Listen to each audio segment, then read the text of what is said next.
نحمده ونصلي ونسلم على رسوله الكريم أما بعد فأعوذ بالله من الشيطان الرجيم بسم الله الرحمن الرحيم والسابقون الأولون من المهاجرين والأنصار والذين اتبعوهم بإحسان رضي الله عنهم ورضوا عنه وأعد لهم جنات تجري تحتها الأنهار خالدين فيها أبدا ذلك الفوز العظيم صدق الله العظيم اللهم صل وسلم وبارك على سيدنا ومولانا محمد وعلى آله وصحبه كما تحب وترضى عدد ما تحب. میرے محترم برادران اہل سنت والجماعت،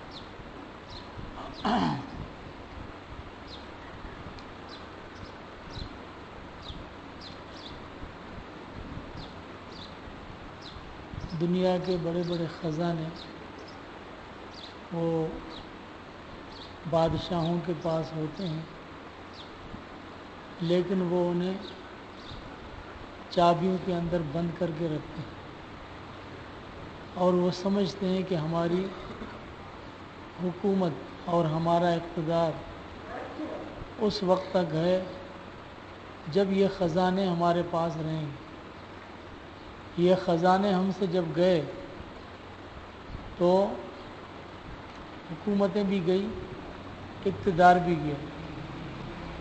دنیا کے خزانوں کو چابیوں کے اندر بند کر کے محفوظ کر کے رکھا جاتا ہے، اور اللہ کے خزانے، اللہ کے جواہر، اللہ کے انمول موتی، انبیاء کرام علیہم السلام جو امت کے اور کائنات کے بادشاہ ہوتے ہیں وہ تقسیم کرتے ہیں. اور جنہوں نے اپنے دل کی جھولیاں پھیلائیں اور جنہوں نے اپنے دل کے ظرف کو ان کے سامنے رکھا، اللہ نے اسے پورا حصہ عطا کرا. کتاب العلم میں حضرت امام بخاری رحمہ اللہ حدیث نقل فرماتے ہیں، جناب رحمۃ العالمین صلی اللہ علیہ وسلم نے فرمایا، انما انا قاسم واللہ یؤتی اضع العلم حیث امرت. اللہ کے خزانے جو اللہ جل شانہ نے میرے سینے میں رکھے، میں اس کو تقسیم کرنے والا ہوں، اور مجھے جہاں حکم کیا جاتا ہے وہاں میں اس کو رکھتا ہوں. یعنی یہ سمجھیں کہ جناب نبی کریم علیہ السلام نے جب وہ علوم اور معارف اور اللہ کے قیمتی انمول ہیرے اور اللہ کی محبت کے موتی جواہر جب آپ نے تقسیم فرمائے اور امت میں براہ راست جو لینے والے تھے، یہ بھی اللہ کے حکم سے. ایسا عمر جہاں مجھے حکم کیا گیا وہاں میں علم کو رکھتا ہوں. تو یہ اللہ کے حکم سے تھا اور اللہ کی مشیت سے تھا. یہ محض یہ نہیں ہے کہ اپنی مرضی سے تھا، بلکہ اللہ تبارک و تعالیٰ کا انتخاب اور اللہ تبارک و تعالیٰ کی تقسیم. دنیا کے خزانے تقسیم کرنے سے کم ہوتے ہیں. اگر کسی کے پاس 100 روپے ہوں، 5 آدمی میں تقسیم کریں تو اپنے پاس کچھ نہیں بچے گا، ختم ہو جائے گا. اور انبیاء علیہ السلام کے پاس جو اللہ کے خزانے ہوتے ہیں وہ تقسیم کرنے سے بڑھتے ہیں. علم تقسیم کرنے سے اور پھیلانے سے بڑھتا ہے یا ختم ہوتا ہے؟ بڑھتا ہے. اور پھر دنیا والے یہ سمجھتے ہیں کہ اگر مال ہم سے گیا تو اقتدار بھی چھن جائے گا، حکومتیں ختم ہو جائیں گی. مال کی وجہ سے ان کی حکومتیں آباد ہوتی ہیں، وہ کسی کو دینے کے لیے تیار نہیں ہوتے. لیکن انبیاء کرام علیہ السلام وہ سمجھتے ہیں کہ کہ اگر امت میں اللہ کے علوم و معارف تقسیم کیے گئے تو علم بھی بڑھے گا اور اللہ تبارک و تعالیٰ پر ایمان و یقین رکھنے والے بھی بڑھیں گے اور جماعت بڑھے گی، اقتدار مضبوط ہوگا، حکومتیں مضبوط ہوں گی۔ دنیا کے خزانوں میں اور اللہ جل شانہ کے خزانوں میں فرق ہے۔ دنیا کے خزانے نعمت فانی ہیں، اللہ تبارک و تعالیٰ کے خزانے باقی ہیں۔ ما عندکم ینفد وما عند اللہ باق۔ اللہ فرماتے ہیں تمہارے پاس جو کچھ ہے، تمہارے گھر میں ہو، جسم میں ہو، حکومت ہو، اقتدار ہو، جتنی بھی نعمتیں ہیں یہ ساری کے ساری ختم ہو جائیں گی، اور میرے پاس جو چیزیں ہیں، جو خزانے ہیں، وہ کبھی ختم نہیں ہوں گی، وہ ہمیشہ باقی رہیں گے۔ اس لیے ختم وہ پانی ہوتا ہے جو حوض میں ڈالا جائے اور پھر اسے نکالا جائے تو ختم ہو جاتا ہے، لیکن اگر کسی حوض کا تعلق کسی چشمے سے لگا دیا جائے تو وہ ختم ہوگا؟ کبھی نہیں ہوگا۔ تو اللہ کے خزانے جن کے دلوں میں ہوتے ہیں، اللہ کی نعمتیں جن کے قلوب میں میسر ہوں، گویا کہ ان کا تعلق اللہ کی ذات کے ساتھ ہے، سرچشمہ علم کے ساتھ ہے، جو خزانے دینے والا اس کے ساتھ تعلق ہے، وہ کبھی خزانے ختم نہیں ہوتے بلکہ بڑھتے جاتے ہیں۔ اور دنیا میں اقتدار پر جنگیں ہوتی ہیں، ایک وقت میں اگر ایک حکمران سے زیادہ ہوں تو دنیا میں فساد ہوتا ہے، مال پر دنیا میں جھگڑے ہوتے ہیں، اور مال کی حفاظت کے لیے سیکورٹی اور گارڈ مقرر کیے جاتے ہیں ان کی حفاظت کے لیے، لیکن اللہ کے خزانے، اللہ کی نعمتیں اس بندے کی خود حفاظت کرتی ہیں۔ اگر کسی کے پاس علم ہو تو علم خود اس کی حفاظت کرتا ہے، اور پھر ان کو گارڈ رکھنے کی یا کسی چیز کی ضرورت نہیں ہوتی، بلکہ اس کا نگہبان خود اللہ تبارک و تعالی ہوتا ہے۔ تو اللہ جل شانہ نے یہ روحانی نعمتیں اور یہ خزانے امت میں جناب نبی کریم علیہ السلام کے ذریعے سے اور تمام انبیاء کرام علیہ السلام کے ذریعے سے امت میں تقسیم فرمائے، اور جنہوں نے اپنے دل کے جھولیاں وہ کھولی اور سائل برتن انہوں نے لیے، ان کا مقام کیا بنا؟ کوئی صدیق اکبر بنا، کوئی فاروق اعظم بنا، کوئی عثمان ذو النورین بنا، کوئی علی المرتضیٰ حیدر کرار بنا، کوئی عشرہ مبشرہ بنا۔ تمام صحابہ جن کو اللہ کی رضا کا اور مغفرت اور جنتوں کا وعدہ اور جنتوں کے سرٹیفکیٹ ملے، ان کو دنیا میں بشارتیں ملی، کتنی بڑی نعمتیں اور کتنے بڑے خزانے ہیں جو ان کو ملے، لیکن جنہوں نے نہیں سمجھا اور انہوں نے یہی سمجھا کہ مال کی قیمت ہے اور دنیا کی سرداروں کی قیمت ہے۔ اگر اس زمانے کے ابو جہل کو یہ پتہ چلتا کہ اگر میں محمد رسول اللہ پر ایمان لایا تو قیامت تک میرا ذکر خیر ہوگا، تو ابو جہل ایمان نہیں لاتا۔ آج ذکر خیر ابو جہل کا ہو رہا ہے، ابو لہب کا اور عتبہ اور شیبہ اور ولید کا، اسی کا ہو رہا ہے۔ اور ذکر خیر اس کا ہو رہا ہے جنہوں نے سب سے پہلے جناب نبی کریم علیہ السلام کے اعلان نبوت کے بعد اپنے دل کی جھولی کو پھیلایا اور جواہر نبوت کو اور علوم نبوت کو انہوں نے اپنے سینے میں بسایا۔ وہ کون تھے؟ حضرت صدیق اکبر رضی اللہ تعالیٰ عنہ۔ آج دنیا اس کا ذکر خیر کرتی ہے، اور جنہوں نے نہیں مانا اور جنہوں نے اپنے دل کے دروازے بند کر دیے، اللہ فرماتے ہیں ختم اللہ علی قلوبہم وعلی سمعہم وعلی ابصارہم غشاوہ ولہم عذاب علیم۔ قیامت تک ملعون اور کافر قرار پائے، اور قیامت تک مختومین کی جماعت میں سے ہیں جنہیں کچھ نصیب نہیں ہوا، جنہوں نے اپنے دل کے تالے نہیں کھولے اور دروازے بند کر دیے، اور اپنی نگاہوں میں اس در یتیم آمنہ کے لال محمد بن عبداللہ کو کچھ نہیں سمجھا اور دنیا کی قیمتوں کو سمجھا، اسباب کو سمجھا اور دنیا کی نعمتوں کو سامنے رکھا۔ آج مجلسوں میں اگر اس کا ذکر ہوتا ہے تو ذکر بالشر ہوتا ہے، ذکر بالخیر نہیں، خیر کا تذکرہ ان کا نہیں ہوتا، بلکہ نہ ماننے والے اور انکار کرنے والوں اور جہنمیوں کی جماعت میں اس کا ذکر ہوتا ہے۔ صحابہ کرام رضی اللہ تعالیٰ اجمعین کو اللہ نے کیا کیا نعمتیں نہیں دی، یہ کوئی کم ہے کہ ہر مجلس میں ان کا ذکر خیر آئے، اور اگر ان کا نام نامی جب آئے مجلس میں، صحابہ کا نام آئے، حضرت صدیق اکبر، فاروق اعظم، عثمان ذو النورین، علی مرتضیٰ رضی اللہ تعالیٰ عنہ کا نام آئے، صحابہ کے نام آئے، تو اس نام سے محفل مہک جائے اور محفل میں خوشبو ہو جائے اور سارے مسلمانوں کی دل جھوم جائے، اس سے بڑھ کر اور کیا خوشی اور کیا نعمتیں ہوں۔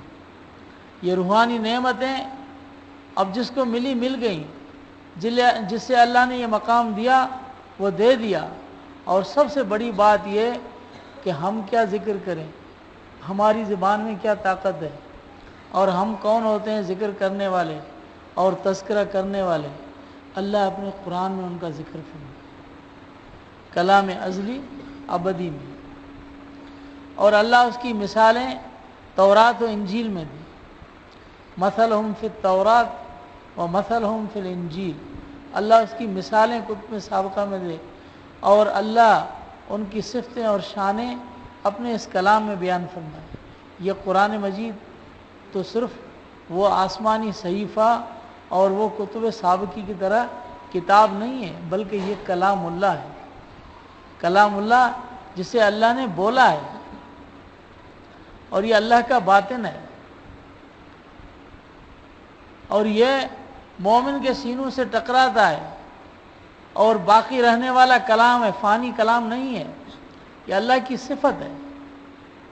اللہ کی صفت جس میں صحابہ کرام کا ذکر خیر ہو اور تذکرہ ہو، اس سے بڑھ کر اور کیا چیز ہوتی۔ یہ تو صحابہ کرام رضی اللہ تعالیٰ اجمعین ہیں، لیکن ان کے پیروکار، ان کے پیچھے چلنے والے اور ان کو دیکھنے والے اور ان پر ایمان لانے والے جو بعد میں آئے، ان کا مقام بھی اللہ نے بیان فرمایا کہ وہ ایسے رہنما اور ہادی ہوئے جنہوں نے اپنے سروں کو امام الانبیاء کے قدموں میں رکھا، جنہوں نے اپنے آپ کو جناب نبی کریم علیہ السلام کی جھولی میں دیا، اور جنہوں نے اپنے مال و جان سب کچھ نچھاور کر دیے۔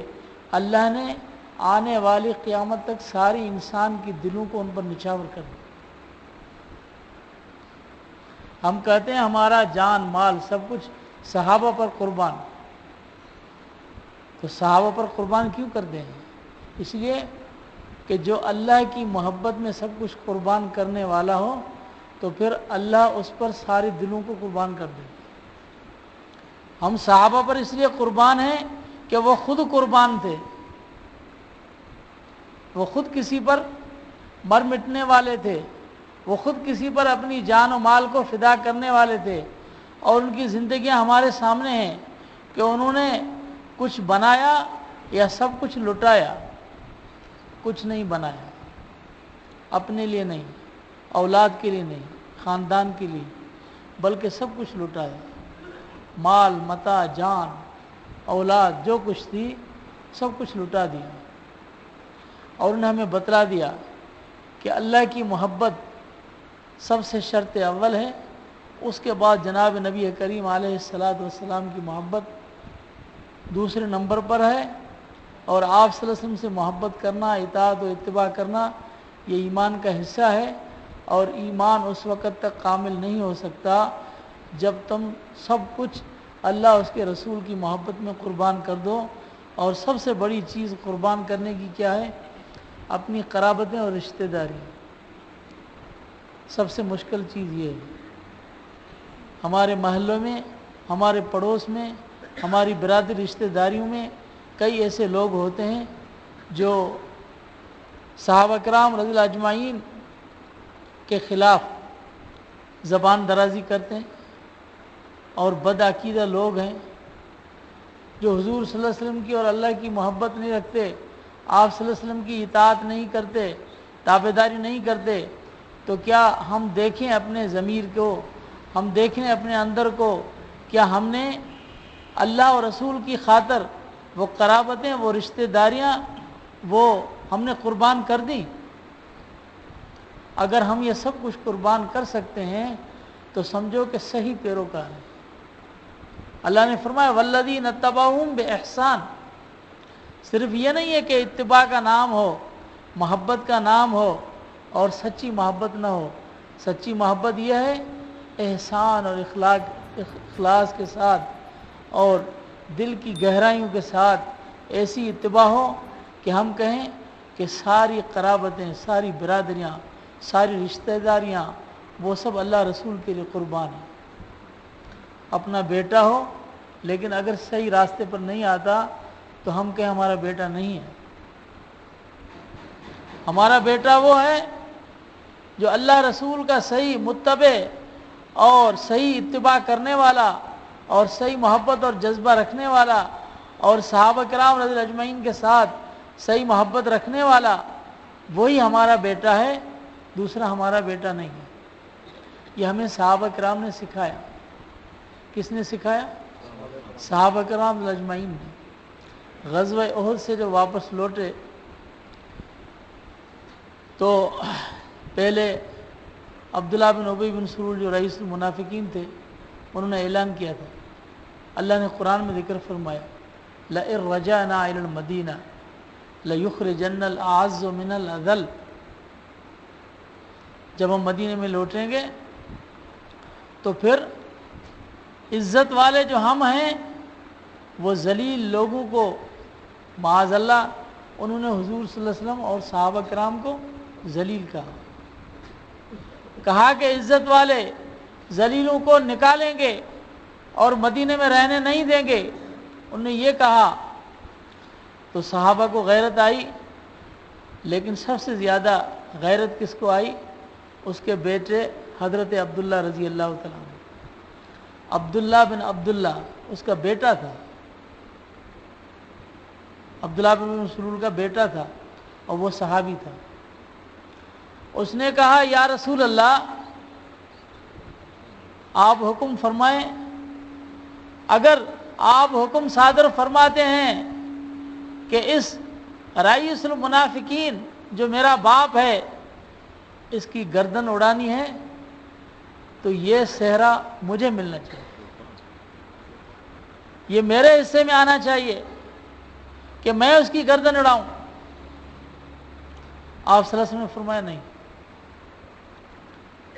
اور پھر جب مدینہ شریف لوٹے تو اپنے باپ کے سامنے اس کو کہا کہ تو نے یہ کہا ہے کہ جب ہم مدینہ لوٹیں گے تو عزت والے ذلیلوں کو نکالیں گے، میں تمہیں بتلاتا ہوں کہ اللہ کے رسول اور مومنین جتنے بھی ہیں سارے کے سارے عزت والے ہیں اور ذلیل تم ہو۔ اپنے باپ کو ذلیل کہا۔ انہوں نے دیکھا کہ یہ میرا باپ ہے، ہم کتنے صلح پسند ہو گئے ہیں، ہم کیا کہتے ہیں، ہمارا ایک نعرہ لگا ہوا ہے، ابھی تو یہ عام نعرہ ہو گیا ہے، بھئی زمانے کے ساتھ چل، زمانے کے ساتھ چلنا ہے۔ اور زمانے کے ساتھ چلنا اس کا مطلب کیا؟ جو بازار کے لفنگے جن کا دین کے ساتھ کوئی واسطہ نہیں، کوئی تعلق نہیں، ان کے پیچھے چلنا ہے۔ تم اللہ رسول کی محبت کی دعوی کرنے والے اور صحابہ کے پیروکار، تو تمہیں اپنے بڑوں کی مثالیں یاد نہیں؟ تمہارے بڑے صحابہ ہیں، ہمارے بڑے صحابہ ہیں، ہم ان کی پیروی کریں یا ان لفنگوں کے پیچھے چلیں؟ ان کی تابع داری کریں؟ ہم ان کی کیوں تابع داری کریں؟ ہم تو صحابہ کرام رضی اللہ تعالیٰ اجمعین کے پیروکار ہیں۔ ہم وہ کہیں گے جو جناب سیدنا صدیق اکبر رضی اللہ تعالیٰ عنہ نے فرمایا کہ ایک جنگ میں اس کا اور اپنے باپ کا سامنا ہوا پھر جب واپس لوٹے تو باپ نے کہا کہ بیٹا جنگ میں ایسا موقع آیا کہ تم میری تلوار کے نیچے آ گئے، لیکن میں نے کہا کہ میرا بیٹا ہے تو میں نے چھوڑ دیا۔ تو جناب سیدنا صدیق اکبر رضی اللہ عنہ کیا فرماتے ہیں کہ ابا جی سن لو، تم نے مجھے تو بیٹا سمجھ کر چھوڑ دیا، لیکن اگر تم میری تلوار کے نیچے آتے تو میں یہ نہ دیکھتا کہ تو میرا باپ ہے، بلکہ میں یہ دیکھتا کہ محمد رسول اللہ کا دشمن ہے، میں تیرا سر قلم کر دوں۔ کیسے صحابہ؟ اللہ فرماتے ہیں اولئک کتب فی قلوبہم الایمان وأیدہم بروح منہ لا تجد قوما یؤمنون باللہ والیوم الآخر یوادون من حاد اللہ ورسولہ ولو كانوا آباءهم او ابناءهم او اخوانهم او عشیرتهم اولئک کتب فی قلوبہم الایمان وأیدہم بروح منہ۔ اللہ فرماتے ہیں جو اللہ پر اور آخرت پر یقین رکھتے ہیں تم انہیں اس طرح نہیں دیکھو گے کہ وہ اللہ کے دشمنوں کا ساتھ دیں اور ان کے ساتھ محبت رکھیں، چاہے اس کے باپ ہوں، بیٹے ہوں، بھائی ہوں، قبیلہ والے ہوں، بلکہ ان کے دلوں میں اللہ نے ایمان کو لکھ دیا ہے اور اللہ نے ان کی تائید رکھی ہے، ان کے دلوں کو مضبوط دی اور قوت دی ہے۔ اللہ نے جب ان کے دلوں میں ایمان لکھ دیا ہے تو ایمان لکھنے والا کون ہے؟ تو جب اللہ لکھنے والا ہو تو یہ لفنگے چھین سکتے ہیں کیا؟ اور یہ حقہ پینے والے یہ چھین سکتے ہیں؟ انہیں کیا طاقت ہے کہ صدیق اکبر رضی اللہ تعالیٰ عنہ کا ایمان چھین سکے؟ معاذ اللہ ان کے اندر کوئی طاقت نہیں۔ جب لکھنے والا اللہ ہے تو جو کوئی لکھتا ہے وہ اس کی حفاظت بھی کر سکتا ہے۔ جب لکھنے والا اللہ ہو تو وہ ایسا سبد ہے کہ کبھی مٹ نہیں سکتا، اور جب اللہ نے لکھا ہے تو حفاظت کرنے والا بھی اللہ ہے۔ تو کسی کو طاقت نہیں کہ وہ صدیق اکبر رضی اللہ تعالیٰ عنہ کے ایمان کے بارے میں کچھ کہتے رہیں لیکن کچھ نہیں ہوگا۔ اللہ جل شانہ نے تعریف فرمائی کہ جنہوں نے اپنے قلوب کو سیدھا رکھا اور آفتاب نبوت سے روشنی حاصل کی، وہ اتنے منور ہوئے، اتنے روشن ہوئے کہ اللہ نے ان کا دامن بھر دیا اور سب کچھ ان کے حصے میں آ گیا۔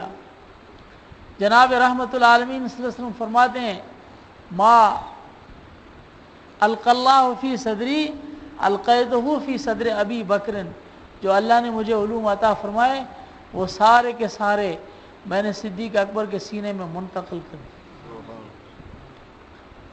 جو عکس نبوت بن گئی۔ حضرت صدیق اکبر رضی اللہ تعالیٰ عنہ آپ صلی اللہ علیہ وسلم نے فرمایا لو کنت متخذا خلیلا لاتخذت ابا بکر خلیلا، اگر کسی کو میں اپنے جگری دوست بنانے والا ہوتا، دل کا خلیل بنانے والا ہوتا تو میں ابو بکر کو اپنا دوست بنا خلیل، ولیکن خلۃ الاسلام، اس لیے کہ دل کی محبت تو اللہ کے ساتھ۔ سب سے پہلے مقام جس نے پایا حضرت صدیق اکبر رضی اللہ تعالیٰ عنہ، اور اس کے بعد حضرت فاروق اعظم رضی اللہ تعالیٰ عنہ، جس کا دل اور سینہ اتنا منور ہوا کہ آپ صلی اللہ علیہ وسلم فرماتے ہیں لو کان بعدی نبی لکان عمر، میرے بعد اگر کوئی نبی ہوتا تو عمر ہوتا، لیکن ختم نبوت ہے۔ اللہ جل شان اللہ کے نبی نے ان کے دل کو جانچا کہ دل کے اندر اللہ نے کیا چیز رکھی ہے، اسی لیے حضرت فاروق اعظم رضی اللہ تعالیٰ عنہ فرماتے ہیں کئی ایسے مقام آئے کہ حضرت فاروق اعظم کے دل میں وحی جو آنے والی وحی وہ دل کے اندر منتبہ ہو جاتی تھی۔ اب آپ کہیں گے کہ حضرت جناب نبی کریم علیہ السلام کے پاس وحی آنے سے پہلے حضرت فاروق اعظم کے دل میں وہ وحی کیسے آتی تھی اور اس کو پہلے کیسے پتہ چل جاتا تھا؟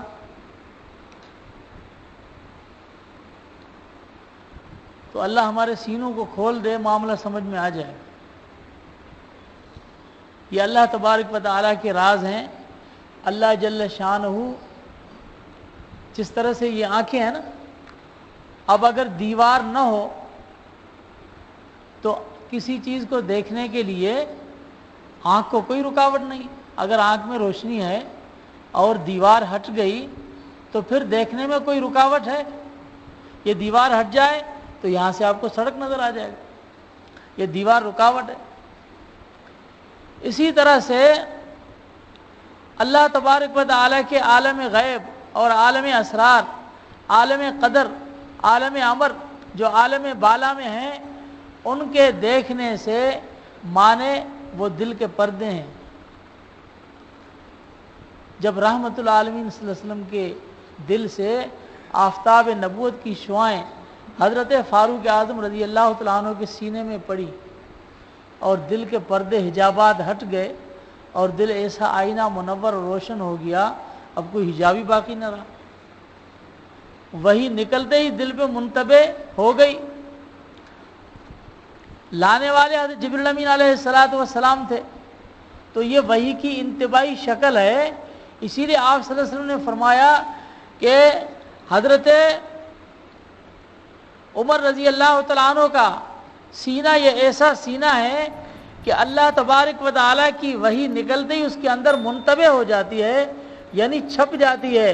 جس طرح سے کوئی چیز چھپ جاتی ہے، یہ رابطے سے ہوتا ہے، تو یہ تو کوئی چیز نہیں ہے کہ درمیان میں کوئی تار ضروری ہے۔ آپ یہاں سے فیکس کرتے ہیں تو فیکس کرتے ہوئے کہ وہاں سے کوئی کاغذ اڑ کے وہاں پہنچتا ہے؟ دیکھا ہے کوئی کاغذ اڑتے ہوئے پہنچتا ہے؟ کیا چیز ہے؟ رابطہ ہے۔ وہی کاغذ وہاں سے چھپ کر نکل آتا ہے، یہ اس کی انتباہی شکل ہے اور اس کی قوت ہے، اس کی لہریں ہیں۔ اگر مخلوق اپنی آنکھوں سے یہ چیزیں دیکھ رہی ہے تو حضرت فاروق اعظم رضی اللہ تعالیٰ عنہ کے قلب کو اللہ نے ایسا شیشہ بنایا تھا کہ وہی اس کے اندر منتبہ ہو جاتی تھی اور چھپ جاتی تھی۔ یہ قرین قیاس سے کوئی بعید چیز تو نہیں ہے۔ البتہ اس سے نبوت کا ہونا اس لیے لازم نہیں آتا کہ نبوت ایک عہدہ ہے، وہ عہدے کا دروازہ چونکہ رحمت العالمین صلی اللہ علیہ وسلم کی ذات پر بند تھا، اس لیے وہ عہدہ ہی ختم تھا۔ لیکن دل کے اندر وہ کیفیت اور صلاحیت موجود تھی۔ یہاں پر آپ نے سب نے میٹرک کیا ہوگا، تو کیا آپ سب کو نوکری دینا کوئی حکومت کا فرض ہے کیا کہ سب کو نوکری ملے گا؟ بھائی آپ کے میں نے میٹرک کیا ہوا ہے اور میں پاس بھی ہو گیا ہوں، لہذا ہم سب کو نوکری ملنی چاہیے۔ بھائی یہ تو حکومت کی مرضی ہے، کسی کو دے نہ دے، اور اگر بینڈ لگ گیا تو پھر کسی کو نہیں ملے گی۔ سارے کاغذ لے کے گھر میں بیٹھ جائیں گے کہ بینڈ ہو گیا تو نوکری نہیں ملے گی۔ تو اللہ نے بینڈ لگا دیا، سلسلہ نبوت ختم، نبوت کا سلسلہ ختم۔ لیکن صلاحیتیں اپنی جگہ پر ہیں، صلاحیت اپنی جگہ پر ہے، قلوب میں صلاحیتیں پیدا ہوں گی، یہ اپنی جگہ پر ہے کہ دل شیشہ ہے تو اس کے اندر انتباہی اور ایسی وہی انتباہی بغیر جبریل امین کے حضرت عیسیٰ علیہ السلام کے قلب پر آتی تھی۔ وہاں جبریل امین علیہ السلام نہیں تھے، بلکہ اللہ تبارک و تعالیٰ کی طرف سے وہی حضرت عیسیٰ علیہ السلام کے قلب پر انتباہی شکل میں تھی کہ دل پر منتبہ ہو جاتی تھی اور چھپ جاتی تھی۔ یہ انتباہی شکل کی وہی پہلے موجود تھی انبیاء کرام میں، تو اللہ نے حضرت فاروق اعظم رضی اللہ تعالیٰ عنہ کے سینے کو یہ صلاحیت عطا فرمائی تھی، جو آپ نے فرمایا لو کان بعدی نبی لکان عمر۔ عمر کا سینہ تو نبوت کی صلاحیت رکھتا ہے، لیکن نبوت کا باب بند ہو چکا ہے اور ختم نبوت ہے۔ اللہ جل شانہ نے کیسے اشخاص، اور یہ سب کن کے صدقے تھا؟ جناب نبی کریم علیہ السلام کے صدقے۔ اللہ جل شانہ نے جنہوں نے اپنے دل کے دروازے کھولے اور دل پر تالے نہیں لگائے، اور انہوں نے مال کو، دولت کو، دنیا کے اسباب کو نہیں دیکھا، اپنے آپ کو رحمت العالمین صلی اللہ علیہ وسلم کے قدموں میں ڈال دیا، اللہ نے اسے کیسی کیسی نعمتیں عطا فرمائیں۔ اور حضرت عثمان ذو النورین رضی اللہ تعالیٰ عنہ، ان کے اندر جو وصف ہوتی ہے وہ وصف ایمان سے اچھی وصفیں ترقی کرتی ہیں اور اپنے کمال کو پہنچتی ہیں۔ جناب سیدنا عثمان ذو النورین رضی اللہ تعالیٰ عنہ اسلام سے پہلے بھی حیادار تھے۔ حیا ایک طبعی خلق ہوتا ہے، ایک حیا تو ہوتا ہے ایمانی اور ایک حیا تو ہوتا ہے طبعی۔ طبعی حیا کافروں میں بھی ہوتا ہے۔ آپ جب جا رہے ہو تو راستے سے اگر کوئی کافر عورت ہے وہ بھی پردہ کرے گی تو پردہ کرنے کا مقصد یہ تو نہیں کہ وہ مومن ہے، لیکن وہ جو انسانیت کے مزاج میں جو چیز رکھی ہے، جو طبعی اس کے اندر چیز رکھی ہے، پردہ ہے، عورت کے مزاج میں اللہ نے جو چیز رکھی ہے وہ طبعی ہے، یہ طبعی حیا ہے۔ ایک مرد ہے وہ چاہے مسلمان ہو چاہے کافر ہو، لیکن اگر اس کا مزاج ٹھیک ہے وہ کسی بھی نامحرم کو دیکھے گا اپنی نظریں جھکا لے گا، وہ بھی کرتے ہیں، غیر کی طرف نظر نہیں کرتے، لیکن یہ اس کی طبعی چیز ہے، اس پر اسے کچھ اجر نہیں ملے گا۔ دنیا کا اجر مل سکتا ہے، آخرت میں اسے کچھ نہیں ملے گا، لیکن یہ طبعی جو خلق ہوتا ہے اس کی برکت یہ ہوتی ہے کہ اللہ جل شانہ اسے ایمان سے نوازتے ہیں۔ ایک صحابی نے عرض کیا، یا رسول اللہ ہم جو پہلے اچھے عمل کرتے تھے تو اس کا کیا ہے، ہمیں کیا ملے گا؟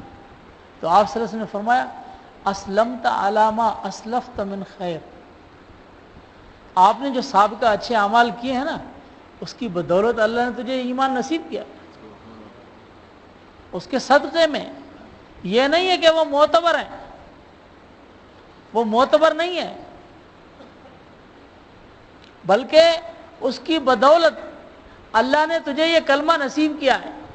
تو ایک حیا خلقی اور طبعی حضرت عثمان رضی اللہ تعالیٰ عنہ کی مزاج اور طبیعت میں تھا، جو فرماتے ہیں کہ جاہلیت کے زمانے بھی میں نے کبھی برے کام نہیں کیے، نہ زنا مجھ سے صادر ہوا، نہ کبھی شراب پی، شراب پینا تو معمول تھا، اور زنا عرب میں اتنا عام تھا کہ بخاری میں آپ دیکھیں عورتوں نے گھروں پر جھنڈے لگائے ہوئے تھے،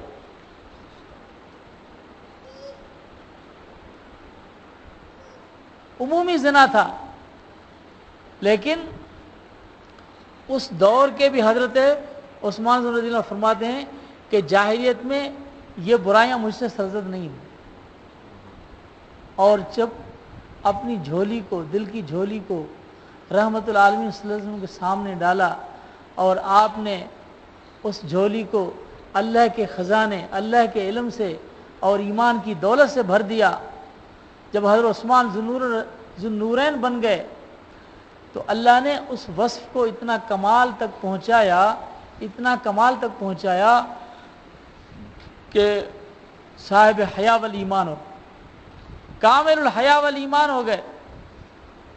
آپ صلی اللہ علیہ وسلم تشریف فرما تھے تو بڑے بڑے صحابہ اکابر آتے رہے، آپ صلی اللہ علیہ وسلم اسی کیفیت میں بیٹھے تھے۔ جب حضرت عثمان رضی اللہ عنہ تشریف لائے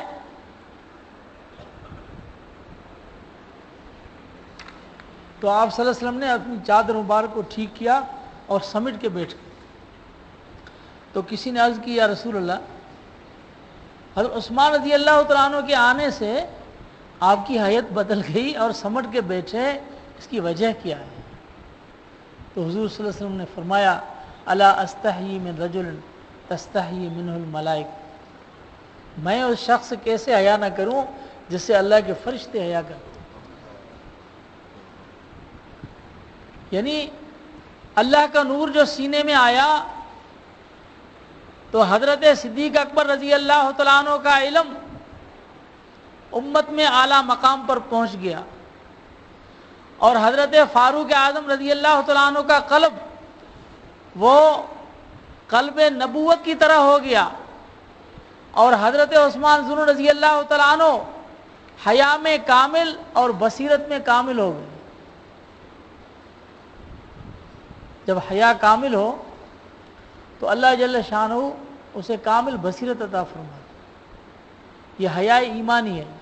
یہ طبعی حیا رکھنے والوں کو یہ چیز نصیب نہیں ہوتی. یہ ایمان کے حیا رکھنے والوں کو یہ چیز نصیب ہوتی ہے کہ اللہ نے دل کی نظر اتنی کھول دی تھی. حیا رکھنے والوں کی اللہ دل کی نظریں کھول دیتا ہے. آپ نے فضائل اعمال میں پڑھا ہوگا کہ حضرت امام ابو حنیفہ رحمۃ اللہ علیہ وہ جب کسی جگہ سے وضو فرماتے نہر یا بہتے ہوئے پانی سے تو اوپر سے وضو فرماتے, نیچے سے نہیں فرماتے.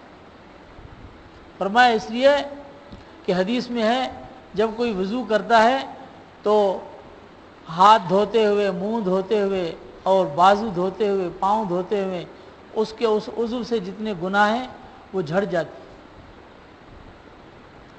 تو فرماتے ہیں جب میں نیچے وضو کرتا ہوں تو مجھے اس پانی میں ان کے گناہ نظر آتے ہیں.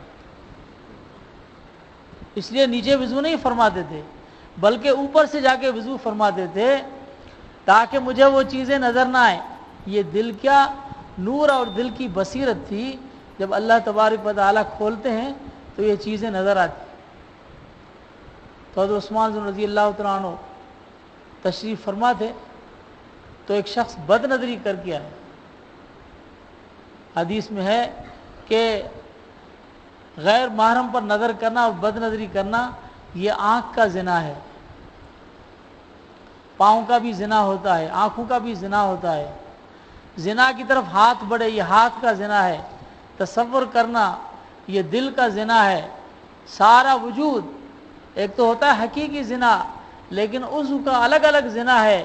اگر وہ زنا کا ارادہ کرے اور بد نظری کرے, غلط سوچے سمجھے, یہ بھی اس اعضاء کے زنا ہوتے ہیں. تو صرف بد نظری کر کے آیا تھا حضرت عثمان رضی اللہ تعالیٰ عنہ کی مجلس میں. تو حضرت عثمان رضی اللہ عنہ نے فرمایا ما بال اقوام یترشح من اعینہم الزنا. نام نہیں لیا اور بغیر نام لیے, جس طرح آپ صلی اللہ علیہ وسلم خود فرماتے تھے اگر کسی کو کوئی بات کہنی ہوتی تو آپ صلی اللہ علیہ وسلم نام نہیں لیتے تھے بلکہ آپ فرماتے ان لوگوں کا کیا حال ہے جو اس طرح کرتے ہیں, اس طرح کیوں کرتے ہیں. یعنی لوگوں کا لفظ بول کے پھر آپ فرماتے تھے, نام نہیں لیتے تھے. تو عثمان رضی اللہ عنہ نے فرمایا ما بال اقوام یترشح من اعینہم الزنا. ان لوگوں کا کیا حال ہے کہ جن کی آنکھوں سے زنا ٹپک رہا ہے بد نظری کر کے. کیسے اللہ جل شانہ نے اس صفت میں کامل بنا دیا. شیر خدا المرتضیٰ رضی اللہ تعالیٰ عنہ کتنے بڑے بہادر تھے اور جری تھے اور دلیر تھے. خاندان کون سا تھا؟ جو عبد المطلب کا خاندان تھا. جو آپ صلی اللہ علیہ وسلم نے فرمایا ان النبی لا کذب انا ابن عبد المطلب, میں اللہ کا برحق نبی بھی ہوں اور میں عبد المطلب کا خاندان ہوں, اس کا پوتا ہوں. میں میدان سے بھاگنے والا نہیں ہوں. اگر تم میدان چھوڑ جاؤ تو عبد المطلب کا خاندان کبھی میدان نہیں چھوڑتا. لیکن جب اس وصف شجاعت پر جناب نبی کریم علیہ الصلاۃ والسلام کی نظر نبوت پڑی تو نظر نبوت میں وہ شجاعت کامل ہو گئی.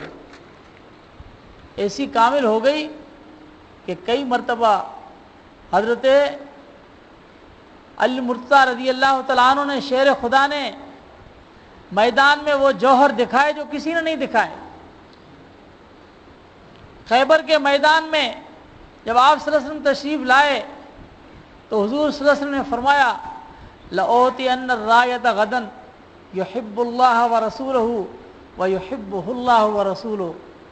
کل میں جھنڈا اس کے حوالے کروں گا جو اللہ اور اس کا رسول اس سے محبت کرتا ہے اور وہ اللہ رسول سے محبت کرتا ہے. تو صحابہ کرام آپس میں چمے گویاں کرنے لگے کہ یہ کون شخص ہے جس کے بارے میں حضور صلی اللہ علیہ وسلم فرما رہے ہیں. اور خیبر کا جھنڈا اور خیبر کے یہودی قلعے میں اتنے مضبوط تھے کہ ان پر حملہ کرنا اور ان کو فتح کرنا کتنا مشکل کام تھا. تو یہ کون سا بہادر ہے جس کے بارے میں حضور صلی اللہ علیہ وسلم فرما رہے ہیں کہ میں اس کو جھنڈا دوں گا، یہ کون سا شخص ہے؟ تو سب نے ایک دوسرے کو دیکھا اور چمے گویاں کرنے لگے، باتیں کرنے لگے۔ جب صبح ہوئی تو آپ صلی اللہ علیہ وسلم نے فرمایا کہ حضرت علی کو بلا۔ تو حضرت علی رضی اللہ تعالیٰ عنہ کو لایا گیا، آپ نے جھنڈا اس کے حوالے کیا اور اس پر اللہ نے خیبر کو فتح فرمایا۔ فاتح خیبر، شیر خدا، اسد اللہ و اسد رسول، اللہ کا شیر، اور شیر کبھی مغلوب ہوتا ہے؟ شیر ہمیشہ غالب ہوتی ہے۔ حضرت خالد بن ولید کیا تھے؟ سیف اللہ، اللہ کی تلوار کبھی ٹوٹتی نہیں، اور اسد اللہ کبھی مغلوب نہیں ہوتا، ہمیشہ غالب ہوتا۔ تو وصف شجاعت میں اللہ نے کامل بنا دیا۔ ویسے تو بہادر لوگ جو ہے وہ بہادری کیسی چیز ہوتی ہے؟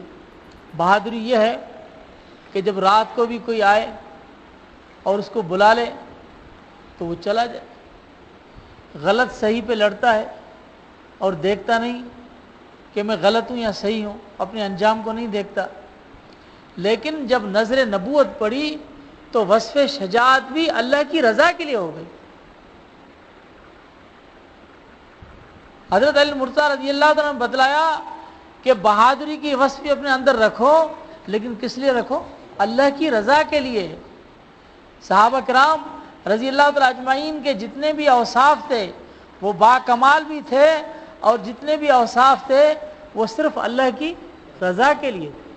یبتغون فضلا من اللہ و رضوان، اللہ کی رضا کے طالب تھے اور کچھ نہیں تھے۔ کتنے بڑے بہادر تھے، لیکن ایک جنگ میں کسی کافر سے مقابلہ ہوا۔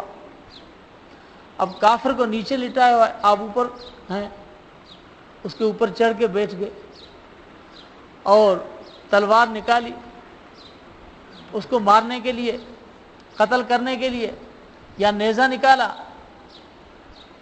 تو اس نے تھوکا۔ جب اس نے بے ادبی کی، گستاخی کی اور تھوکا تو حضرت شیر خدا رضی اللہ عنہ اس کو چھوڑ دی۔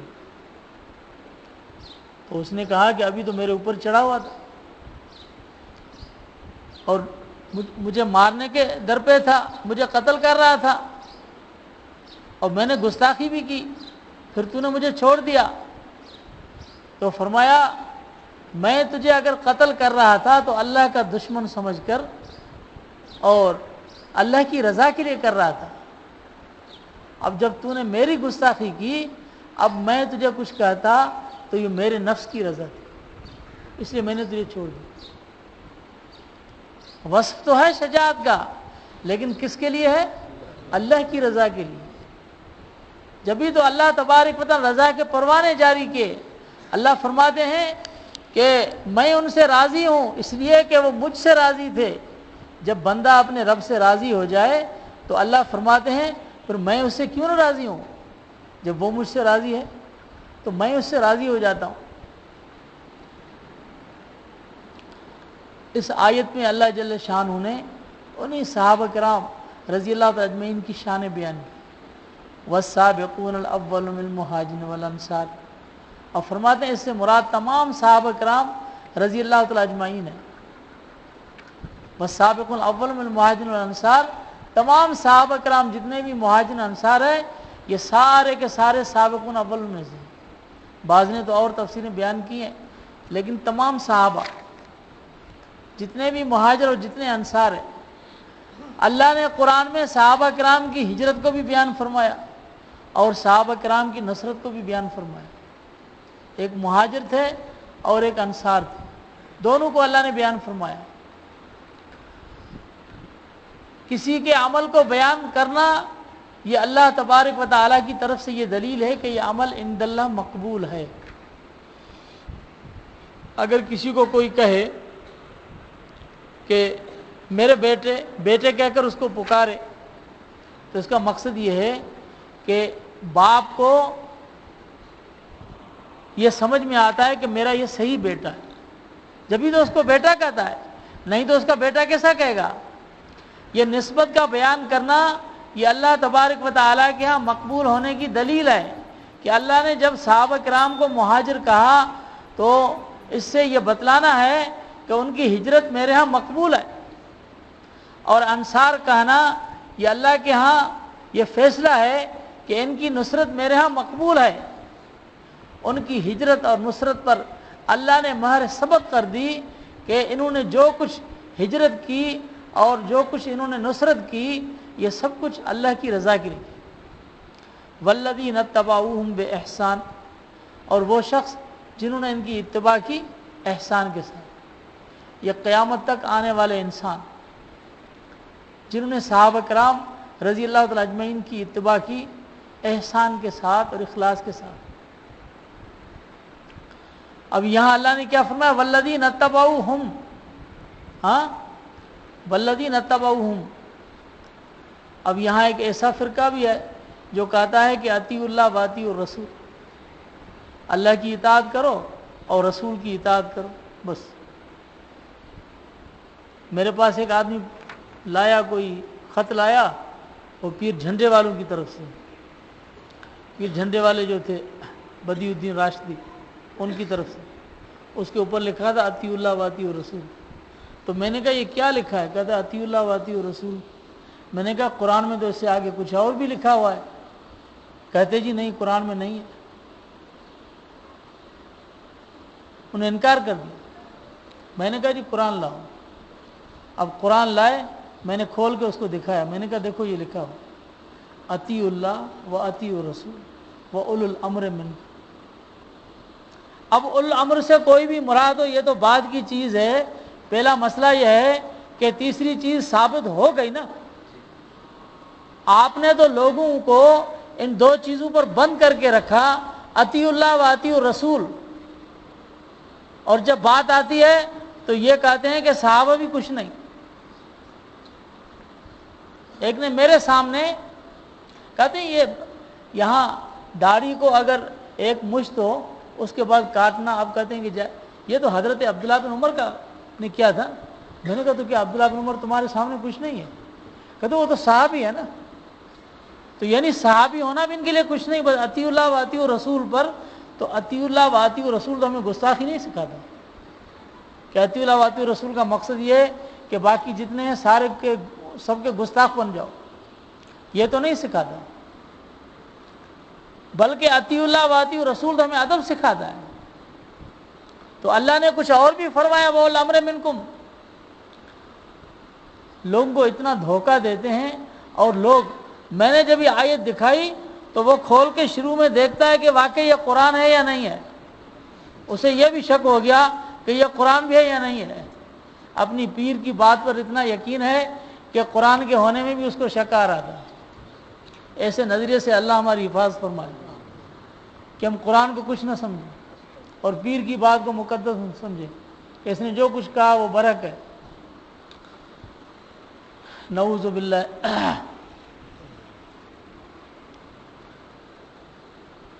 یہاں پر اللہ جل شانہ نے کیا فرمایا؟ والذین اتبعوہم، جنہوں نے کن کی تابعداری کی؟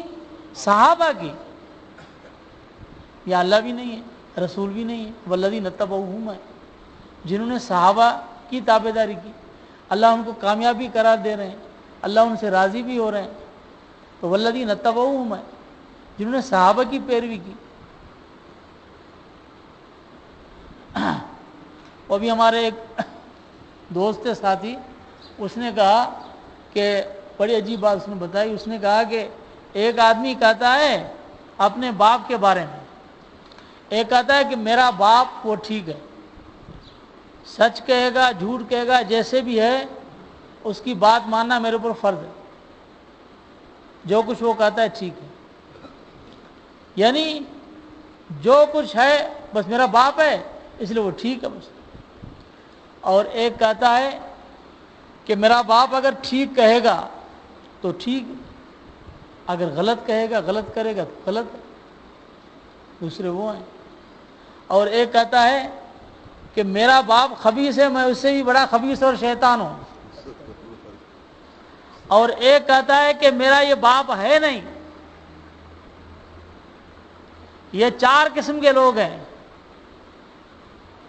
تو ایک کہتا ہے کہ میرا باپ جو خبیث ہے میں اس سے بھی بڑا شیطان و خبیث ہوں، تو یہ رافضی ہے.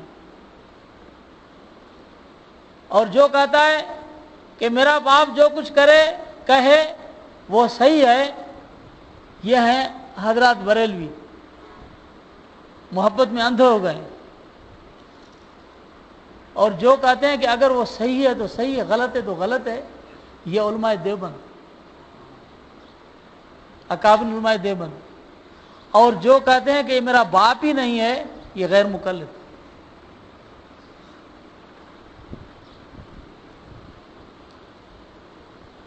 کوئی اتنا حد سے بڑھ گیا، یہ تو اللہ جل شانہ کی، ہم جو ہے نا یہ اللہ کے احسان جتنا ہے، اللہ کے شکر گزار ہوں کہ اللہ نے ہمیں علماء دیوبند کے ساتھ وابستہ رکھا. پتہ نہیں کہاں چلے جاتے ہیں. جو بالکل نیچے آ گئے نا، وہ اتنے نیچے آ گئے کہ کہتے ہیں کہ اللہ تعالیٰ بھی حاضر ناظر نہیں. اور جو اوپر چڑھ گئے وہ اتنے اوپر چڑھے کہتے ہیں میرا پیر بھی حاضر ناظر ہے.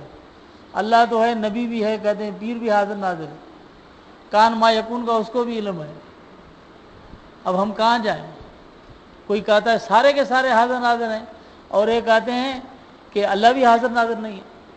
بلکہ اب کوشش کر رہے ہیں غیر مقلد کہ ہماری جو کتابیں اور جو نصاب ہے جس میں لکھا ہوا ہے عقیدہ کہ ہمارا اللہ پیدا کرنے والا ایک ہے، وہ حاضر ناظر لکھا ہوا ہے نا، اب اس کو نکالنے کے در پہ ہیں کہ اس کو ہم نکالیں. کہتے ہیں کہ اللہ عرش پر بیٹھا ہوا حاضر ناظر تھوڑی ہے. تو اللہ ہمیں فتنوں سے بچائے. دیکھو نا، یہ افراط و تفریط دین میں نہیں ہے. دین تو نام ہے صراط مستقیم کا. اسی لیے اللہ جل شانہ نے ہمارے دماغوں کو ٹھیک کرنے کے لیے ہر رکعت میں سورہ فاتحہ کو لازمی قرار دیا کہ ہر رکعت میں دعا مانگو، اس لیے کہ 1 سیکنڈ میں تمہارے گمراہ ہونے کا وہم ہو سکتا ہے، کہ 1 سیکنڈ میں تم گمراہ ہو سکتے ہو، کہ نماز میں غلط خیال بھی آ گیا گمراہ ہو سکتے ہو. یعنی 1 رکعت سے دوسری رکعت میں فاصلہ کتنا ہے؟ اتنی دیر میں بھی تم گمراہ ہو سکتے ہو. اتنے بڑے فتنے آئیں گے. اس لیے ہر نماز کے شروع میں پہلے سورہ فاتحہ پڑھو، اور جس میں یہ کہو اہدنا الصراط المستقیم، اہدنا الصراط المستقیم، اے اللہ میں سیدھا راستہ دکھا، اے اللہ میں سیدھا. یہ دعا بار بار کرو تاکہ اللہ تمہیں اوپر نیچے سے بچائے، افراط و تفریط سے بچائے. نہ ادب میں غلو کر جاؤ، نہ بالکل بے ادب بن جاؤ. ایسے نہیں بنو. اللہ جل شانہ ہمیں مسلک حقہ پر رہنے کی اور اس پر استقامت نصیب فرمائے. رضی اللہ عنہم ورضوا عنہ، اللہ ان سے راضی اور وہ اللہ سے راضی. وعد لہم جنات تجری تحتها الانہار، اور ان کے لیے اللہ نے تیار فرمائے باغات کہ ان کے نیچے نہریں بہتی ہیں، ہمیشہ اس میں رہیں گے. ذالک الفوز العظیم، یہ سب سے بڑی کامیابی ہے. اللہ سمجھنے عمل کرنے کی توفیق عطا فرمائے. آخر دعوانا اللہم صلی وسلم علی مولانا محمد وعلی آلہ وسلم. اللہم اشف مرضانا واقض حاجاتنا واکفنا فی جمیع محمدنا محمد صلی اللہ علیہ وسلم. یا الہ العالمین یا رب العالمین، اللہم انک عفو کریم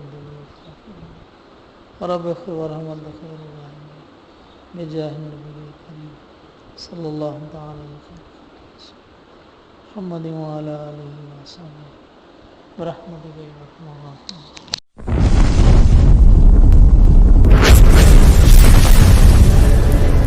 Subscribe my YouTube channel.